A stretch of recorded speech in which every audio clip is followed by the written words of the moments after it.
Welcome back. My name is SKYLINE-KILLER. This is my channel. This little video is going to be about Black Ops 4 maps that got leaked the other day. Really about the amount, which I called bullshit. 17 maps? Nah. But when I did a little digging, had a little research, and I got the list of Call of Duty titles from Modern Warfare 1 up to present day, and the amount of maps that launched on day. So we're going to get into it. Last place is Call of Duty World War 2 with a piss poor 9 maps. It's quite shocking, really, the lack of maps that we had at launch and all the problems that went with it at launch, even though they had 3 years to make this game. I've said it before. Excuse me. 3 year cycle equals less content because, gun camos, leaderboards, all that kind of stuff. You may think it's minor stuff, but it's stuff that should be in the game at launch day. You get 3 years to do it. Well, maybe less than 3 years, but they had 2 years to do it before, and they still did it. So an extra 12 months, and they're just fucking it up left, right, and center. So yeah, it's poor showing, in fairness, because it's not just Sledgehammer Games that makes this game. If you see it flash up, you'll see Raven. There might be another name in there as well. They all help out. They all do a section. It's not like Sledgehammer Games does it all. So they only do little bits and pieces. Well, they do probably big bits and pieces, but other developers help. Right, so 6th place is joint with Black Ops 3 and Infinite Warfare. Did I just mention those two together? Because we don't talk about Infinite Warfare. No. Bad Infinite Warfare. Bad. Actually, I didn't mind it. I got tired of jetpacking and laser guns and all that shit. I just wanted a modern day shooter. So, but they came in at 6th place with 12 maps each, which is a respectable number, really. 12 maps. That's a decent number. 5th place was World at War and Advanced Warfare with 13 maps each. Again, a 2-year cycled game, World at War, against a 3-year cycled game. Now, if I remember correctly, I think Advanced Warfare actually launched with everything. You might be missing maybe leaderboards or something like that, but I'm pretty sure it launched with everything on day release, against World at War, which did really well. 2-year cycle, and they got everything done. They got it all done. But yet, like I say, 3-year cycles, they just seem to be fucking it up big time. I just don't know why. I really don't know why. But hey. And then in 4th place, it's joint again by Black Ops 1, Black Ops 2, and Ghosts with 14 maps each. I like Ghosts. I know a lot of people don't. But I didn't mind it. I quite liked it. You got Black Ops 2, which, in my opinion, is the best game Treyarch have ever made. Doesn't matter. Yeah, definitely. Best game they've ever made as far as I'm concerned. I really like that one. In fairness, Black Ops 1 is just a big steaming pile of excrement. It's horrible. Didn't like it one bit. The shotguns were so underpowered. I never used it. Was just a waste of time using them. I think pistols were better than shotguns, which says a lot. The game looked like shit, and it played like crap as well because the loss of connections all the time. Host migrations. It was horrible. But it launched with more maps in World War 2, which World War 2 is a better game. That's my opinion. And on this channel, my opinion counts. Where are we now? Third place. Now this will trigger quite a lot of people. Now, go and have a look for yourselves. I haven't made this shit up, right? But first, second, and third place, right, are my favorite games. Well, I should say one of my favorite games because I like Black Ops 2. But third place with 16 maps is Modern Warfare 3. Again, I liked it. You know, it's a good game. The first time you were allowed to choose what score streaks that you'd earned that you could use. So instead of just being told, you know, like Modern Warfare 1 where you just had UAV, what was it? UAV, Harrier, not Harrier, but what do you call it? Like the bombing run and helicopter. You know, and if you earned all three, you had to then go sort of like in a reverse order to use them. Same with Modern Warfare 2, you know.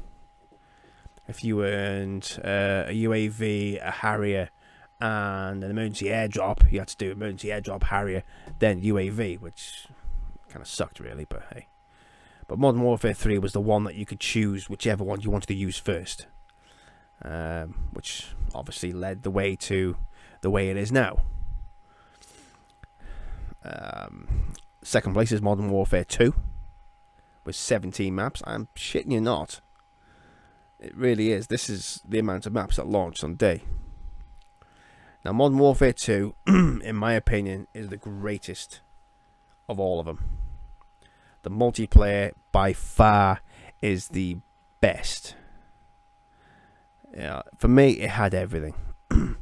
Yes, you have your problems like the one-man army glitch where they would just keep recycling one-man army just to get noob tubes, you know, which obviously triggers a lot of people, but tough shit, really. You know, it's a bit like quick scopers, really. Quick scopers trigger me big time, right? But I can't do nothing about it, so I just get on with it. Same happens with one-man army. You can't do nothing with it. They were never taken out of the game, so just move on. And hitting the top spot with 18 maps at launch, Modern Warfare. Now, the Modern Warfare trilogy for the campaign missions is the greatest that they've ever made. No campaign, right, can come close to the Modern Warfare trilogy. It really doesn't. Now I know you've got World at War, Black Ops, and Black Ops 2, which are loosely connected trilogy. You know, you've got a character from like each of those bleeding into the next one, but it's not a proper trilogy. It's not like Modern Warfare where you've got the beginning with you introduce to Soap gets introduced to Price, you know, you come across Makarov, and then Modern Warfare 2 is the continuation, and then you know, Modern Warfare 3 is the finish. It's a bit like Star Wars, isn't it? You know, you got episode 4, 5, 6. That's it. Greatest trilogy. Sorry. So that's my opinion, basically. But the facts are the facts. Those are the amount of maps that launched on day one. But Black Ops 4, when they did the reveal trailer, I was just like, oh god, they'd gone and fucked it up. They really had. They've changed so much. Because people complain, right, that Call of Duty doesn't innovate anymore. It just imitates. But as soon as they change something to the, you know, that's at its core, people are up in arms. You know, they've got the pitchforks and the burning torches and everything, and they want to hang the developers. So it's kind of damned if you do, damned if you don't kind of situation, really. But they have changed a lot of the core mechanics. And at first I thought they really fucked it up. I really did think they fucked it up. But now as I watch it, I'm thinking to myself, no, I could still definitely play this without a doubt. You know, we'll see. We'll see what E3 brings out. There'll be more videos coming out from E3 showing, you know, the remake maps that are being shown. The new frequency map that's going to be there. You know, so there'll be 5 remakes at the moment. They've already confirmed are coming to Black Ops 4, which is Jungle, Slums, Summit, and Fiery Range. And obviously Nuketown. You know, from Black Ops 1, there's been a Nuketown in every Black Ops. It seems to be like their stamp. You know. So 4 classic remakes and a Nuketown, which is 5. And if there's going to be 70 maps, that still gives you 12 original maps. And one of them being Frequency. So that's pretty good, in fairness. I started feeling a bit better about the game. You know, really better about the game. So yeah, getting hyped up slowly. I'm watching more. I'm still watching gameplays and seeing how things work, and you know, the only issues I think are the shotguns. The only one that they played at the reveal trailer was a pump. And the pumps are usually one-shot drops. You know, you get within range, boom, you take it out in one shot. But for some reason, they've made it a 2-shot one, because in the description, it's a 2-shot kill. Which I'm sorry, no. You know, like the body armor, they admitted the body armor was a waste of space at the reveal trailer, but they're keeping it. I think they're going to keep it. They're going to buff it. And the shotgun should be a one-shot hit. Like then, on the video playing on there, I took him out with 1 shot. You know, there's no incendiary rounds there, but I took him out with 1 shot. And that's how it should be. A pump-action shotgun is the most powerful shotgun. Right? And it should be a 1-shot drop. Yeah, it should be a 1-shot drop. Not this, oh well, because we're making Call of Duty tactical now. We're making it Rainbow Six duty. We've got to limit the damage and try and make it more tactical. And you know, 1-shot drop shotguns doesn't make it tactical. So it's crap basically. But they need to get that fixed. That's pretty much it. I think it was just really just a sort of reiterate that I thought it was a load of crap that they were going to bring 70 maps out for launch. Obviously, these are things that are just being data mined. It could change. They could do a Bungie/Destiny and chop a few of their maps off and bundle them into DLCs. I'm fucking swear to God. Like I personally feel that World War II's first DLC map that's what happened. I think they had 12 maps at launch. Oh, it was heading that way, 12 maps, but they didn't have a DLC ready.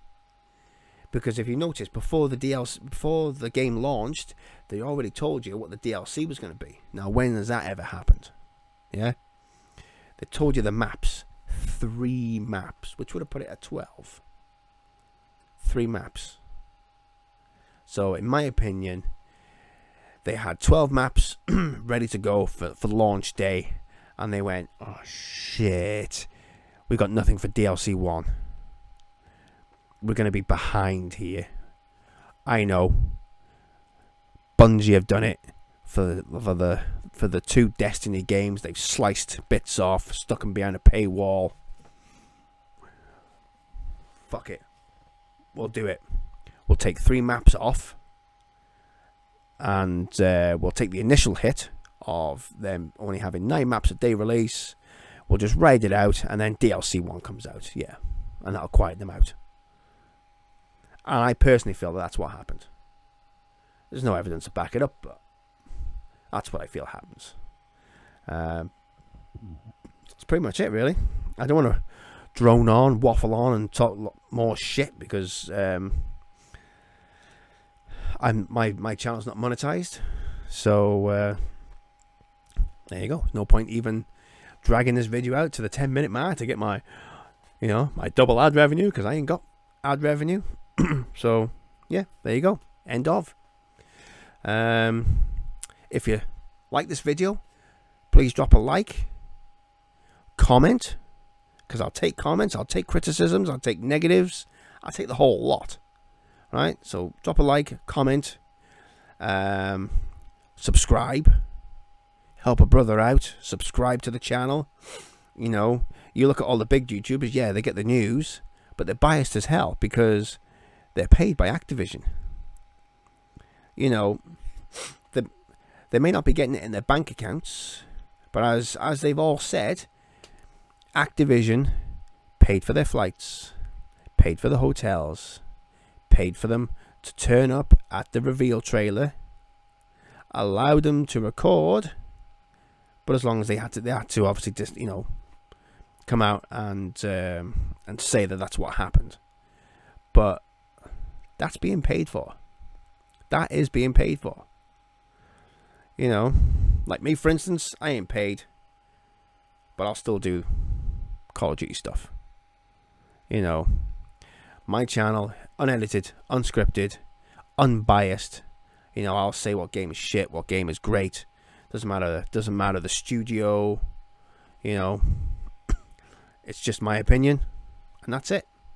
So please like, comment, subscribe, and I'll see you on the next video. Laters.